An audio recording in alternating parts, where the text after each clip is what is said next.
What does a good reader sound like? Good reading requires more than just decoding words correctly. Think about the best audiobook you have ever listened to. Chances are, the way the book was read aloud had an impact on your enjoyment and understanding of the text. What qualities made the reader effective? Maybe it was the way the sentences flowed smoothly from one to the next, or the way the reader's tone matched the excitement of the story. These are characteristics of reading fluency, one of the 5 pillars of early literacy. In this video, we will describe the components of reading fluency, explain how fluency is connected to the other pillars of early literacy, and share instructional practices to help readers improve their fluency skills.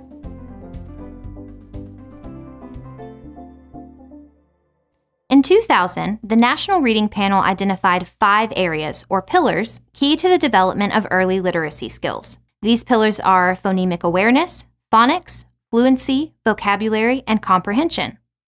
These components work together to foster strong reading skills, and gaps in one area may affect the others. Fluency consists of 3 main components: speed, accuracy, and prosody. Speed refers to how quickly a text is read. The text should be read quickly enough for the reader to make connections between words and sentences and understand the overall meaning. However, if a text is read too quickly, comprehension can also be affected. The number of words per minute a student is expected to read varies by age. Accuracy refers to reading words correctly. Fluent readers automatically recognize most words in a text, and they have a range of strategies they can quickly use to understand the few words they don't know. They do not have to stop often to figure out new words. Prosody refers to rhythm, phrasing, and tone while reading.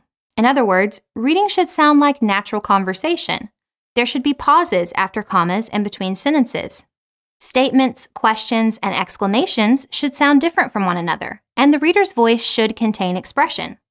Think about how you might read a cliffhanger sentence at the end of a chapter in a mystery. How might that differ from the way you would read the punchline of a joke in a comedy? Reading with the appropriate speed, accuracy, and prosody assists readers with other areas of reading development, including comprehension. Fluent readers are able to focus on the overall meaning of the text. They are not overwhelmed with decoding individual words. What can you do if you observe students struggling with fluency? First, identify the specific areas of fluency, speed, accuracy, or prosody that need improvement. Next, implement instructional practices that target those areas. Let's explore some of those instructional practices now. Students who do not automatically recognize a large number of sight words can benefit from additional practice in this area. These words are commonly found throughout most texts, and they cannot easily be sounded out. Recognizing these words instantly will increase reading fluency. Activities like sight word scavenger hunts and building sight words with letter tiles assist in developing recognition of these common words. Teaching a variety of decoding strategies also helps build fluency. Strategies like looking for known word parts, using context clues, and using picture clues can help students figure out unknown words. Since not all strategies work on all words, readers benefit from having multiple known strategies in their arsenals to apply as needed. Another strategy to build fluency is rereading the same text repeatedly. When students read a new text for the first time, they use energy to decode new words. After reading the text a time or two, they begin recognizing the words from the previous reading. As the words flow more quickly during these repeated readings, students can focus more on expression, paying attention to punctuation marks and other aspects of fluency. Modeled reading occurs when a teacher reads a passage aloud first before asking students to read it independently. Students benefit from hearing the words first before having to decode them, and they model their speed and prosody after the teacher. Shared reading occurs when the teacher and students read a text aloud together at the same time. Again, students model their speed and prosody after the teacher's example. Now, let's review what we've learned about fluency. Fluency is one of the 5 pillars of early literacy, along with phonemic awareness, phonics, vocabulary, and comprehension. These 5 pillars work together to form strong reading skills, and gaps in one area may affect the others. Fluency has 3 main components: speed, accuracy, and prosody.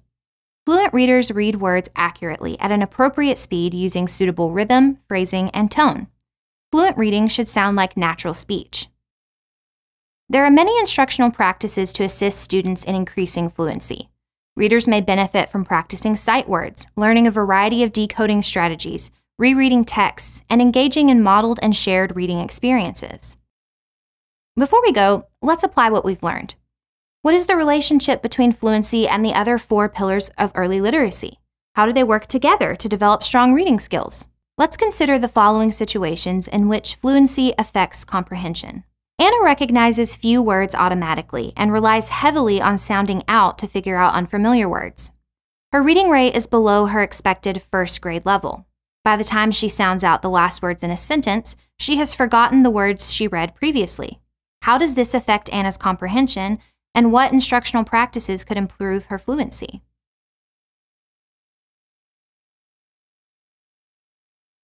Anna will likely have difficulty comprehending texts due to her low reading rate. She can be taught additional decoding strategies to help her figure out new words more efficiently. As her decoding skills improve, Anna's reading rate will increase.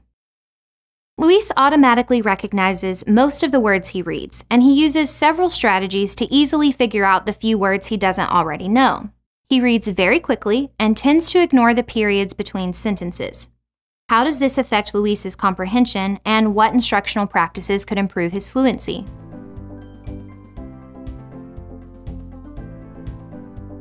Luis will likely have difficulty comprehending texts if he reads too quickly and does not group the words into distinct sentences. His teacher can provide modeled and shared reading experiences to demonstrate appropriate speed and phrasing. That's all for today. Thanks for watching, and happy studying.